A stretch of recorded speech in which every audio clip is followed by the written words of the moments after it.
Hello, everyone, and welcome back to A Cup of Joe. It's your boy Jonahthing, and it has come to my attention that Lightyear, the movie that just came out yesterday at the time of recording, has been subject to some review bombing. And so I'm going to hopefully, make a difference in its reception. Now, it's been review bombed for weeks before it even released. To my understanding. People just going onto IMDb and giving it a 1-star rating, and these reviews and these, it was getting it had like a 4.1, I think, making it the lowest rated Disney Pixar film, even lower than Cars, up to the day before it came out. So these are all obviously false reviews because there aren't that many critics that saw it. And these are just people going on and review bombing because they don't like what they're seeing in the trailers based on racism, sexism, homophobia, and just the general hatred for rehashes of things we loved in our childhood. And I'm not here for that. I don't appreciate it, and I just want to give my honest review because I think it was a good movie. Now, I will preface this by saying I am easy to please, but that doesn't really matter, I don't think, because the underlying importance of this movie is really what's important here. The movie starts off, it's a bit of a sci-fi action movie. It very much feels kind of like Star Trek meets Interstellar. It shows the growth of the character Lightyear as he doesn't start a hero and he becomes a hero. It's not about a hero doing heroic things. It's about a guy who messed up, redeeming himself and becoming the hero we all know and love.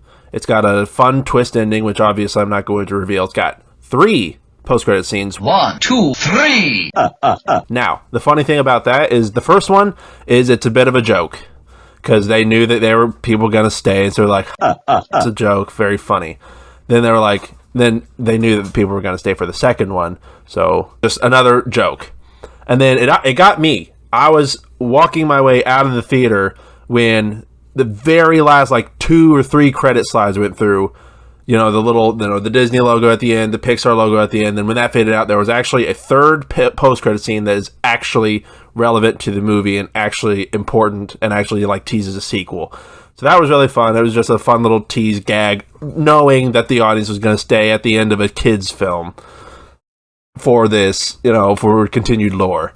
So that was really funny. I did love the movie so much. It meant a lot to me. Toy Stories meant a lot to me. I indulge in some of my childish ways, but nothing makes me more nostalgic than Toy Story. It is my absolute heart and soul. I bawled in Toy Story 3 and Toy Story 4 both.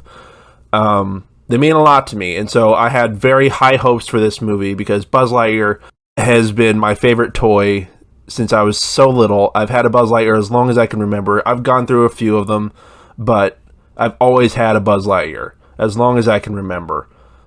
I had to be less than 4 years old having my first Buzz Lightyear.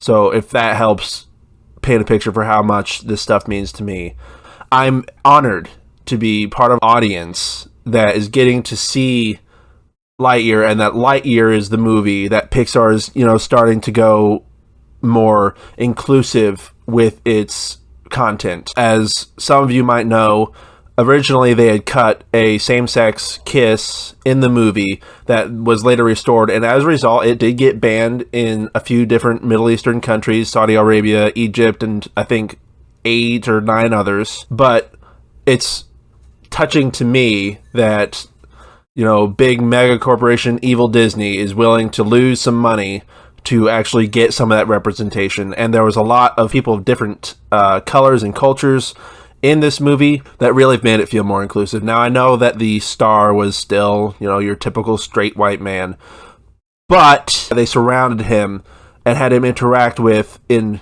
good, meaningful ways with so many different people. And his partner, as a lot of you probably know from the trailers, or if you've seen the movie at this point, his partner was a black woman who is also, I don't know her exact gender orientation, but she ended up with another woman in the film. And there was that gender representation, and there was the representation of people of various ethnic backgrounds.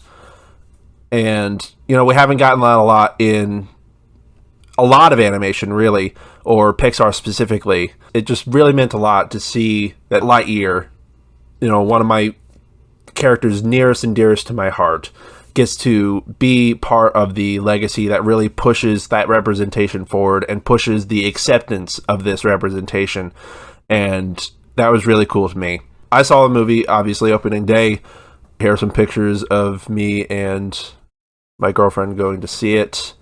I brought I dressed in my Lightyear baseball jersey and brought my favorite Buzz Lightyear with me to see the movie. He sat in my lap, and I'm sure he enjoyed it as well. You know, I've got a picture next to the poster in the theater holding Buzz. So clearly I was quite psyched for this movie and very excited.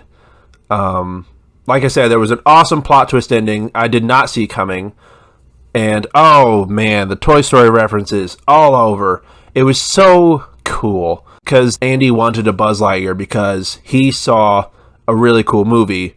And that was the movie that we watched. So Lightyear is an in-universe movie that Andy saw, and that's why he wanted a Buzz Lightyear. And so it kind of almost explains some of the things that Buzz does, you know, when we first meet him. Because he thinks that he's this character, and he thinks he's living this movie. And just some of the lines and some of the sound cues and the visuals, there's references to so many things in the Toy Story franchise just in this movie, and it's really lovely. I just love it all so much. It was really fun, you know, to be able to, you know, point at the screen and be like, hey, I understood that reference.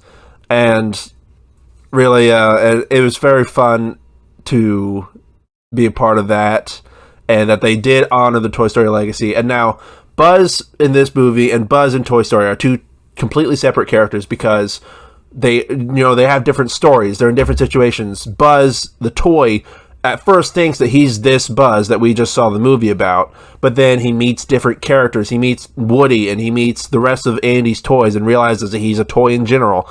And so he goes on a completely different journey than the Buzz in the movie, and as a result, they are different people. And there's a little bit of that in Toy Story 2, if you think about it, when Utility Belt Buzz, you know, is impostering in the group of toys going to rescue Woody, and you can see that they're completely different people because they go on different journeys. And even at the end, when, you know, Buzz and Zurg are playing catch, because, you know, they're different people, they've gone on different journeys. And so Andy's Buzz goes to save Woody, and Utility Belt Buzz has some catching up to do with his dad, as he puts it. So, you know, moral of the story is I enjoy this movie. I hate that it's being review bombed, and I encourage you all to go and give it 5-star reviews or 10-star, whatever, you know, on whatever platform you vote on. Do it on multiple, I don't care, but give your honest opinion and, you know, show some love and support for people of different ethnic backgrounds and different gender identities. I mean, I know I have friends and family and coworkers in that community, and you know, I love them all, so it's painful for me to see that they're finally getting some representation in animation, and people are review bombing it and saying bad things about the movie just because they don't support that. Thank you all for watching, and I will see you next time. Bye.